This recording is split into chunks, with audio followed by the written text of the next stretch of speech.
Bonjour les amis, ici Fatima de la méthode Aime ta vie. Alors le titre de cette vidéo c'est « Pour changer les choses dans ma vie, je commence par changer mes pensées ». On y va.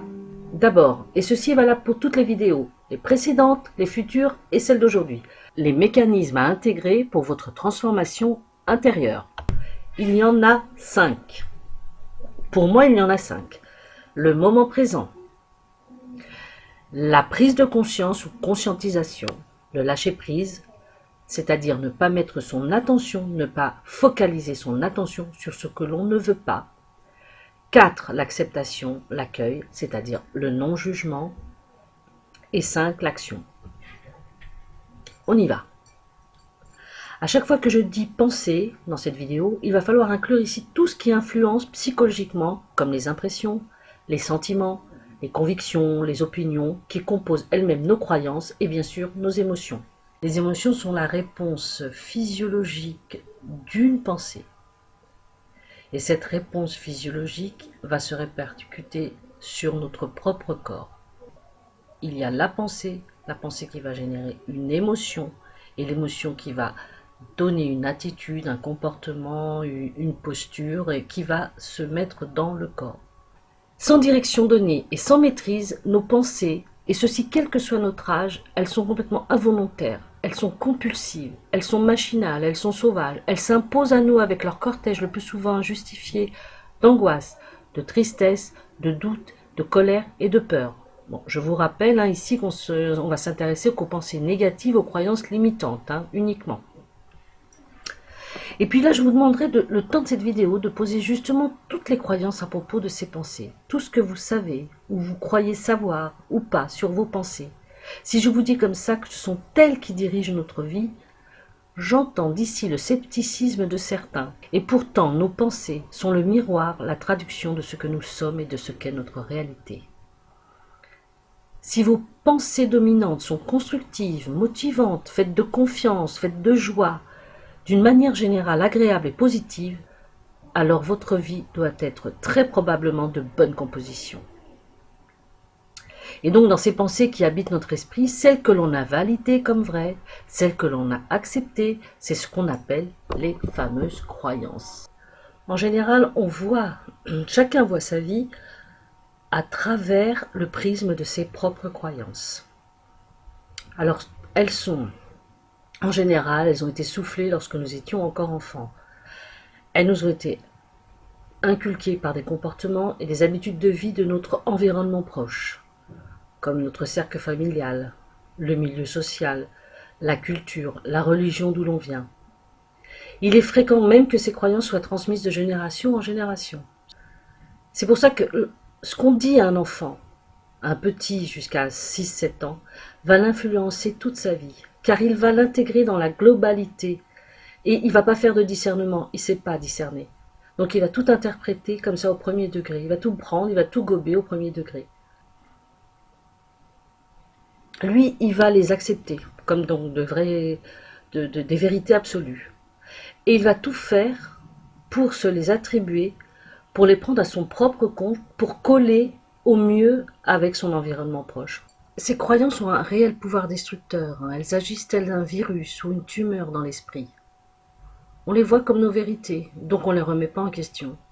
Et elles vont nous faire agir de façon automatique. Les croyances, elles se forment avec le temps, elles sont anciennes, elles sont enquistées à l'intérieur de notre esprit.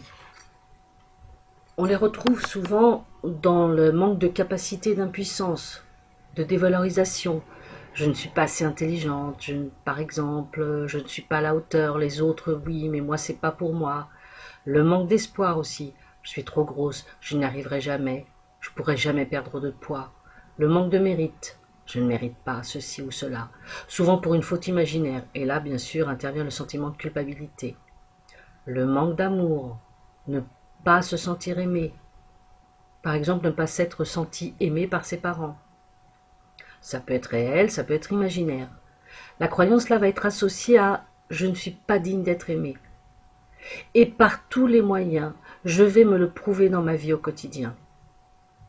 Je vais procéder de façon tout à fait inconsciente à un filtrage et je garderai que ce qui me confirme que je ne suis pas digne d'être aimé. Ma caméra intérieure ne verra que ça. les compliments, les félicitations, les encouragements, je vais les éclipser, puisqu'ils ne rentreront pas dans ma réalité, dans mon système de croyances. Et elles sont vraiment très enfouies, elles sont cachées par d'autres mécanismes psychiques. Elles se fondent dans la personnalité même d'une personne et elles sont justement difficilement identifiables. Moins elles sont identifiables, plus elles sont inconscientes et plus leur impact est puissant. Le pouvoir de ces croyances sont destructeurs parce que dans le fait même que nous fondons à travers ces croyances qui nous sommes, il y a une espèce de confusion. Ces croyances définissent notre personnalité, qui l'on est, plus exactement ce que nous croyons être. Si je me vois comme un loser, je ne pourrais réussir quoi que ce soit dans ma vie. Actuellement, peut-être vivez-vous des choses dont vous ne voulez plus, que vous ne voulez pas. Remarquez bien comme vos pensées sont justement orientées vers ce souci, vers ce tracas, vers ce problème. Peut-être que vous y pensez pour trouver la solution. Mais la conséquence, c'est qu'en monopolisant les pensées, vos pensées dessus, vous le maintenez et vous le faites vivre encore et encore. À chaque fois que vous ressentez des émotions, des sentiments négatifs, vous êtes en train de créer et maintenir ce négatif.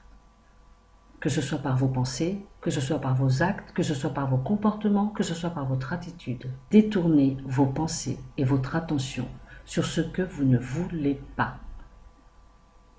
sur ce qui ne vous convient pas, et reportez ces pensées, cette attention sur ce que vous voulez vraiment. Ce qui aura non seulement pour effet de générer en vous des émotions positives, et les choses dont vous ne voulez pas, progressivement, bien sûr les choses se feront progressivement, elles vont disparaître de votre vie. Pas du jour au lendemain, certes, mais la transformation sera déclenchée. Parce que dans le fait même de ressasser en boucle ces pensées vont apparaître comme des certitudes, comme des convictions. Elles vont se solidifier, si je puis m'exprimer ainsi. Et ça va vous empêcher de tenter quoi que ce soit. D'autant que lorsque ces pensées négatives sont comme un automatisme, vous n'en avez même plus conscience. Et face à des situations identiques qui vont se présenter à vous, les pensées vont se déclencher d'elles-mêmes. Elles vont prendre vie. Et c'est comme ça que l'on produit sans fin des schémas négatifs de répétition. Vous comprenez mieux maintenant quand je vous parlais de prise de conscience, de conscientisation, de maîtrise et de contrôle de ces pensées. Il faut faire de ces pensées un ami, un allié. En prenant le contrôle de ces pensées, on va les mener dans la direction que nous désirons, celle que nous voulons donner à notre vie. Parce que les anxieux, les grincheux, les frustrés, les jaloux, les déprimés, les suicidaires, les hargneux, sont des personnes qui forcément ont cultivé ou cultivent des pensées et des croyances négatives. Quand on ne maîtrise pas ces pensées, les pensées reprennent toujours le même chemin, celui qu'elles connaissent depuis toujours. C'est pour ça que la solution, c'est la maîtrise, c'est le contrôle. Vous gérez vos pensées, ce n'est pas les pensées qui vous gèrent. Alors, un petit exercice. Je ne vais pas vous bourrer d'exercices à faire, c'est astreignant, on n'a pas toujours le temps d'écrire. Mais déjà ça, si vous appliquez ces exercices, ces prises de conscience, déjà vous allez voir une nette amélioration. Chaque matin, quand vous êtes encore au lit, rappelez-vous votre engagement. L'engagement d'être conscient de vos pensées négatives. Si au début, sûrement, vous n'allez pas arriver à les remplacer par des pensées positives, mais déjà en prendre conscience et décider de ne pas les suivre, en tout cas dans la journée qui arrive là, de ne pas suivre ces pensées négatives est déjà un excellent début. Vous êtes en train de mettre en place un nouvel automatisme. Vous reprogrammez ce disque dur qu'est le subconscient. Voilà pour la vidéo sur les pensées. Écoutez, j'espère que ça vous a plu. Si vous avez aimé, likez. Si vous avez des questions, n'hésitez pas. Les amis, je vous dis à la prochaine vidéo. Et bien sûr, je vous souhaite le meilleur.